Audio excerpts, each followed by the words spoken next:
street. Hey.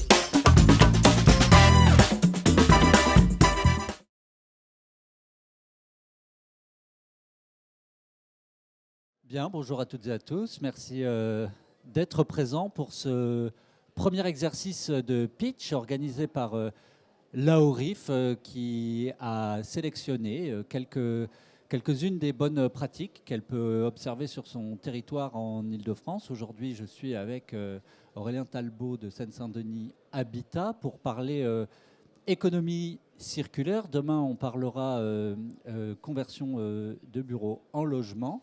Et après-demain, nous parlerons stratégie énergétique et réseau de chaleur. Mais d'abord, on commence par vous, cher Aurélien. Seine-Saint-Denis Habitat, on connaît, c'est un bailleur incontournable sur évidemment le territoire de Seine-Saint-Denis.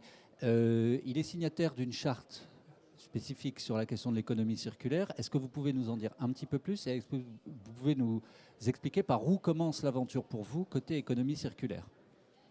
Oui, bonjour à tous. Donc effectivement, Seine-Saint-Denis Habitat, bailleur départemental de la Seine-Saint-Denis, est impliqué dans l'économie circulaire depuis à peu près 2015-2016, avec une première expérimentation qui a été lancée à Stein sur le NPNRU du Clos Saint-Lazare, avec une expérimentation qu'on a appelée la fabrique du Clos, et qui en fait est la première opération qu'on a fait en réemploi sur une opération de démolition.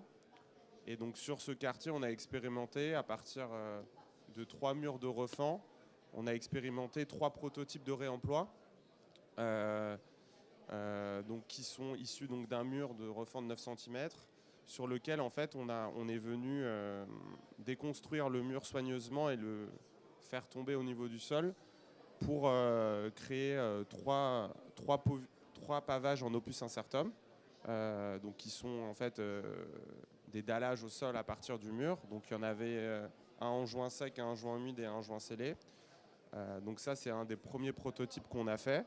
Ensuite, on a fait un prototype à partir toujours des parements en béton. On a réalisé un ouvrage en briques sèches, qui a été utilisé comme un banc ou comme un mur. Et troisièmement, on a réalisé un pavillon à partir de murs de refend qu'on a soigneusement découpés.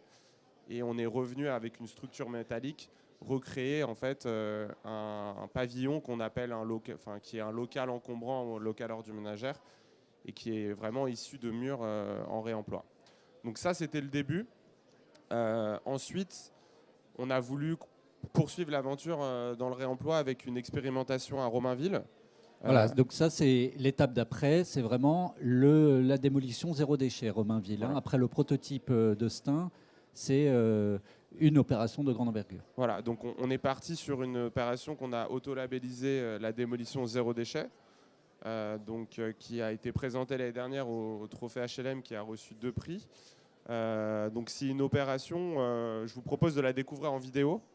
Je ne sais pas si on peut... Il y a une vidéo normalement. Non mais racontez-nous, ça va sur revenir. Cette opération, on a fait un premier diagnostic ressources en 2016 avec Bellastock. Et on a vu qu'on avait 80-90% du bâtiment qui était composé de béton. Donc avec ce gisement, on s'est dit que si on arrivait à valoriser quasiment tout le béton, on arriverait à valoriser tous les déchets. Et donc c'est à partir de là qu'on s'est dit qu'on pouvait viser le zéro déchet. Donc c'est ensuite, à partir des autres matériaux qui nous restaient, on s'est demandé comment on pouvait les valoriser. Donc il y avait notamment tous les matériaux de seconde œuvre ou les matériaux qui composaient le bâtiment, comme ici on voit les marches du bâtiment qui sont déposées. Donc ces matériaux, on les a donnés à des entreprises de l'ESS pour qu'elles soient réutilisées dans le cadre d'autres projets de réhabilitation et de rénovation. Donc, notamment la Maison des Canaux à Paris qui a utilisé ces marches pour refaire un revêtement de sol. Et l'autre particularité, c'est qu'on a choisi aussi de travailler avec notre agence de proximité qui assure l'entretien des logements pour injecter tous les matériaux de son compte œuvre, les portes, les fenêtres, les menuiseries, les luminaires, dans la rénovation des logements qui étaient soit en attente de démolition, soit en attente de rénovation plus globale avec une réhabilitation thermique. Donc avec ça, en fait, on a atteint 100% des matériaux, excepté tous les matériaux qui étaient pollués ou amiantés, qui sont partis dans des décharges spécialisées. Peut-être que vous pouvez avancer. Donc on a travaillé sur tous ces domaines de valorisation. Donc j'ai parlé du réemploi des marches qu'on a donné à la ville de Paris. Ce qui est assez intéressant et ce qui poursuit l'expérimentation qu'on a menée à Stein, c'est qu'on a choisi aussi de travailler sur les murs de refend du bâtiment en venant les découper soigneusement et en travaillant avec l'EPT, Est Ensemble, avec un projet de réemploi sur les espaces publics du quartier. Donc j'y reviendrai un peu après. Donc ça, c'est vraiment ce qui nous a permis de travailler sur le réemploi du béton et sur le béton qui n'était pas réemployé pour les pavés. On a travaillé avec un AMO réemploi pour essayer de le valoriser au mieux, pour éviter que ça parte en sous-couche de voirie ou en enfouissement comme en général le béton est valorisé. On a travaillé avec lui pour que ça soit recyclé pour de la construction. Et du coup, on a ciblé tout le béton non réemployé pour les pavés vers des centrales à béton qui peuvent le traiter en granulat type 1 et avoir une logique de construction circulaire du béton dans le béton. Donc il y avait aussi enfin là, c'est du coup ces photos, c'est le prototypage des voiles en béton qu'on a réalisé en amont du chantier.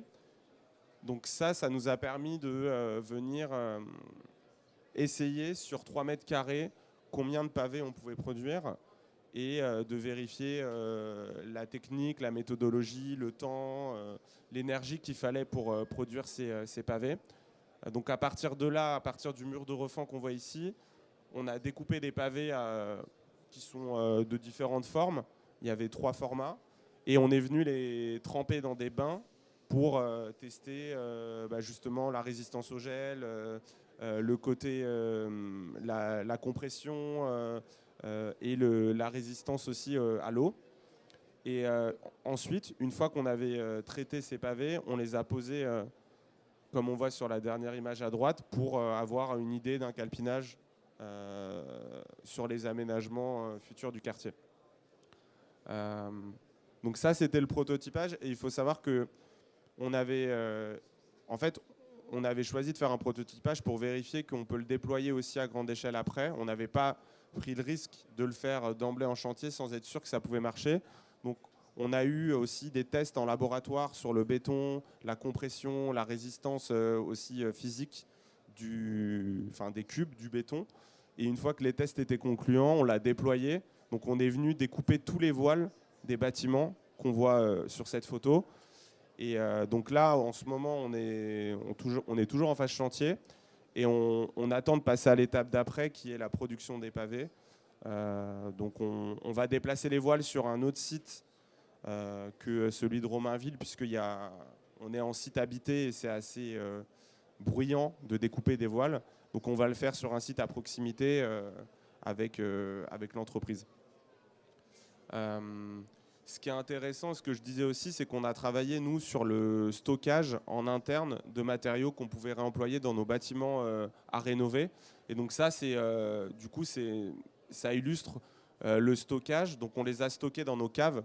Donc c'est aussi pour nous une chance d'avoir des caves inutilisées par les locataires. Pour les mésusages, on les a fermées. Du coup, on peut s'en servir pour lieu de stockage. Et du coup, c'est directement disponible pour les entreprises qui viennent faire les travaux dans les logements. Oui, puisque tout ça fait beaucoup de matière.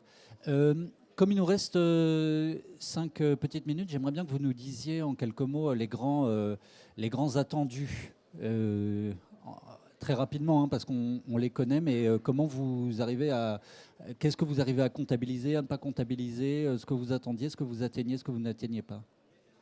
Alors on n'est pas au bout de l'expérimentation parce qu'on n'a pas terminé, mais ce qu'on peut dire aujourd'hui sur le bilan de l'opération, on a compris dès le départ que c'était hyper important d'avoir un diagnostic ressources pour pouvoir caractériser les matériaux du bâtiment, les quantifier, les qualifier, pour ensuite préparer la dépose sélective notamment. Donc ça, c'est hyper important. On a été accompagné par un territoire aussi qui a lancé une étude de métabolisme urbain, Est Ensemble, donc qui a été pionnier aussi dans la démarche et qui nous a aidé à aller dans ce projet. Et d'ailleurs, c'est le territoire qui a apporté aussi le financement d'un AMO Réemploi via le dispositif En Plus. Donc ça, c'est tout ce groupe d'acteurs qui nous a permis de conformer et d'aboutir à la démarche. Ensuite, on a travaillé beaucoup en interne, notamment par rapport au stockage et pour aussi inciter l'agence à réutiliser les matériaux. Et on a été beaucoup accompagné aussi par des financements publics comme l'ADEME, la région et l'ANRU. Donc c'est un projet aujourd'hui qui est innovant, dont on a encore besoin de financement pour le réaliser. Donc c'est aussi un démonstrateur de jusqu'où on peut aller en réemploi, mais c'est aussi un démonstrateur de la fragilité d'un système dans lequel c'est pas encore assez compétitif économiquement, dans toutes les filières, pour que ce modèle soit réplicable.